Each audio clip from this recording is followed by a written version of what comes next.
Hello students, welcome to my exam solution. And आज की हमारी स्टोरी है the postmaster. The postmaster बहुत ही फेमस स्टोरी है, रविंद्रनाथ टैगोर के द्वारा लिखी हुई। और इस स्टोरी में हम पढ़ेंगे कि किस प्रकार एक पोस्ट मास्टर एक बहुत ही अहम रोल प्ले करते हैं। वैसे तो देखिए, ये पूरी नॉवल नहीं है, कोई पोयम नहीं है जो ज़्यादा बड़ी होगी, बहुत शॉर्ट स्टोरी है जो हम जल्दी जल्दी कवर कर लेंगे। तो सबसे पहले मैं बताना चाहूँगी आपको इस स्टोरी के बारे में। तो ये जो पोस्ट मास्टर स्टोरी है, ये रविंद्रनाथ टैगोर ने लिखी थी और ये कुछ टाइम 1858 से 1947 का टाइम है जब इन्होंने अपनी स्टोरी लिखी। तो बेसिकली ये जो स्टोरी का पूरा बैकग्राउंड है, ये पूरी एज है जो रिप्रेजेंट कर रही है उस टाइम की कंडीशन, जब ब्रिटिश लोगों ने हमें अपना गुलाम बना रखा था। बेसिकली ब्रिटिश का जो पूरा इम्पीरियलिज्म का सिस्टम है वो पूरे देश में चल रहा था। तो उस टाइम की स्टोरी है द पोस्ट मास्टर। और पोस्ट मास्टर बेसिकली एक, अगर गवर्नमेंट जॉब की बात करें तो ये पूरा गवर्नमेंट से ही रिलेवेंट जॉब है। ओके, तो यहाँ पे मैं आपको थोड़ा सा और बैकग्राउंड बता दूँ। तो उस टाइम पे ये वक्त है जब पूरे देश में, पूरे भारत में ब्रिटिश का इम्पीरियलिज्म का जो सिस्टम है वो अप्लाई हो चुका था और उनकी ही गवर्नमेंट थी और उन्हीं की गवर्नमेंट के अकॉर्डिंग सब वर्क कर रहे थे। तो बेसिकली ज़्यादा हम ब्रिटिश को नहीं खंगालेंगे, this is not a topic for to discuss about the Britishes. हाँ, लेकिन द पोस्ट मास्टर स्टोरी में थोड़ा बहुत हमें जो आइडिया है वो ब्रिटिश इम्पीरियलिज्म का देखने को मिलेगा। तो फिलहाल यहाँ पे शुरू कर लेते हैं the post master story. So the post master story शुरू होती है हमारी उलापुर नाम के एक गांव से, जहाँ पे अभी हाल ही में दी पोस्ट मास्टर मतलब नए पोस्ट मास्टर का आगमन हुआ है। तो बेसिकली उलापुर डिस्ट्रिक्ट में हमारे नए पोस्ट मास्टर आए हैं। ये पोस्ट मास्टर कोलकाता के हैं, कोलकाता से पढ़ लिख कर आराम से यहाँ पे अपनी जॉब करने आए हैं और ये job basically British imperialism system के अंदर ही वो कर रहे हैं। हमारे पोस्ट मास्टर कोलकाता के थे और उसे लगा जैसे इस गांव में पानी से मछली अथी में उन्हें अपना ऑफिस दिया गया था। वैसे कुछ खास बताने के लिए नहीं है ऑफिस में, हाँ, लेकिन बिल्कुल डार्क एंड शेड है इन सब चीज़ों का। यानी कि ऑफिस से लेके घर की अगर बात करें तो ज़्यादा कह सकते हैं कि रोशनी नहीं है, थोड़ा सा डार्क है पूरे के पूरे इनके घर से लेके ऑफिस में।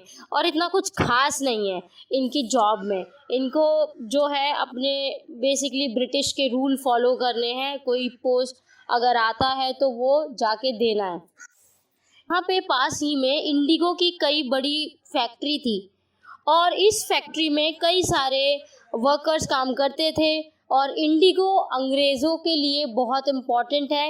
इंडिगो की खेती से लेकर उसको पूरा का पूरा फैक्ट्री में बनाना बहुत इम्पॉर्टेंट था ब्रिटिशर्स के लिए। तो बेसिकली ये एक बहुत मेहनत वाला काम था मज़दूरों के लिए और जब वो लोग काम करते थे तो काफ़ी थक जाते थे। ऐसे में कोई भी नया शख्स आ जाए या कुछ भी नया हो जाए, उनको किसी से कोई मतलब ही नहीं था। और यही हुआ जब पोस्ट मास्टर उलापुर गांव में आए, तब किसी ने कोई खास इंटरेस्ट नहीं जताया, कोई खास इंटरेस्ट नहीं दिखाया, इतना कुछ मेल जोल नहीं हुआ उनका। तो इसीलिए जो हमारे पोस्ट मास्टर जी हैं वो बिल्कुल अपने आप को अकेला अलोन मतलब बिल्कुल लोनलीनेस फील करने लगे थे।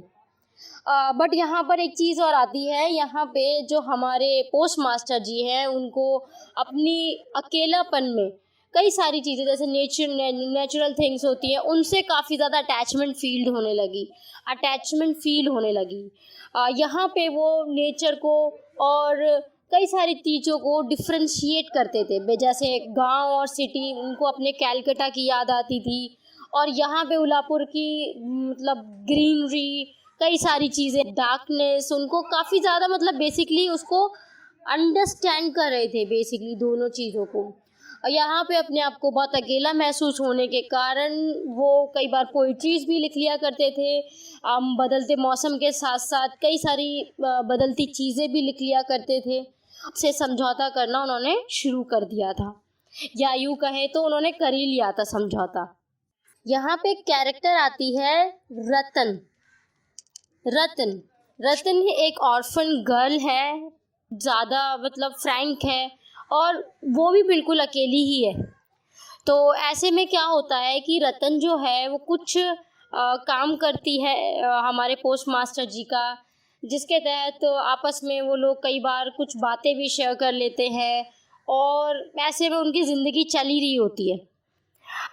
एक बार पोस्ट मास्टर जी ने पूछ ही लिया रतन से कि भाई तुम बताओ कि तुम्हारा घर कहाँ है, मतलब पूछ ही लिया कि तुम्हारी फैमिली कैसी थी, कौन कौन थे, क्या क्या चीज़ें थी। मतलब एक तरीके से कई सारी बातें जो हैं ये लोग अपने आपस में शेयर कर लेते थे। हाँ, रतन एक ऑर्फन गर्ल थी, बट कुछ काम उनके जैसे पोस्ट मास्टर जी के कर लिया करती थी। यहाँ पे जो हमारे पोस्ट मास्टर जी हैं वो कई बार अपनी फैमिली को मिस करते हैं, याद करते हैं, और ऐसे में वो सबसे ज़्यादा अपनी माँ, अपनी सिस्टर को बहुत बहुत ज़्यादा मिस करते हैं, और मतलब अपनी फैमिली को मिस करते हुए वो अपने दिन बिता रहे होते हैं। एक अकेलापन सा उनकी ज़िंदगी में बिल्कुल है एक तरीके से, और इस अकेलेपन को वो बहुत जल्दी दूर करना चाहते हैं, या फिर वो रहना ही नहीं चाहते इस अकेलेपन में। जो रतन है एंड पोस्ट मास्टर, इन दोनों के बीच में आपस में बॉन्डिंग बहुत अच्छी बन जाती है।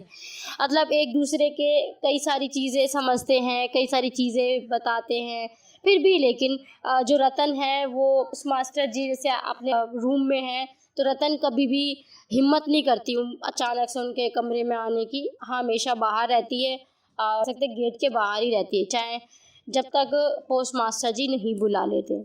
अच्छा, एक दिन ऐसा ही आता है, मतलब एक दिन क्या है, बहुत काफ़ी सारा टाइम गुजर जाता है ऐसे ही, और ये है कि आपस में जब नेचर को देखते हैं वो कि पेड़, जब बारिश होती है तो किस तरीके से पेड़, फूल, पत्तियाँ उनकी खिल उठती हैं, और पानी की बरसात से क्या होता है पूरी ज़मीन धुल जाती है, कई सारी अच्छी अच्छी महकी महकी सी खुशबू आती है। तो ऐसे में वो अपनी पूरी फैमिली को, कैलकाटा के पूरे व्यू को बहुत ही ज़्यादा मिस करते हैं, बहुत डेस्परेट होते हैं। यहाँ पे वो ऐसे में रतन को बुलाते हैं और उनको पढ़ाते भी हैं, रतन को पढ़ाते भी हैं पोस्ट मास्टर जी, उसको कई सारी चीज़ें बताते हैं, याद करने के लिए सबक भी देते हैं। मतलब बेसिकली अच्छी कट रही है इन लोगों की। बट ऐसा ही कुछ दिनों बाद होता है अचानक से, जब हमारे पोस्ट मास्टर जी की तबीयत ख़राब हो जाती है, मेंटली वीक महसूस करते हैं, और वो फील करते हैं कि ऐसे में उनके पास कोई होना चाहिए था उनकी देखभाल करने के लिए, उनका ख्याल रखने के लिए। यहाँ पे एक साथी उनके पास है अभी भी, रतन। रतन ऐसे में बहुत ज़्यादा ध्यान रखती है पोस्ट मास्टर जी का, बहुत ज़्यादा हर एक चीज़ का, उनकी छोटी से छोटी चीज़, दवाई, खाना पीना, हुक्का, एवरीथिंग, ए टू जेड, हर एक चीज़ का ध्यान रखती है।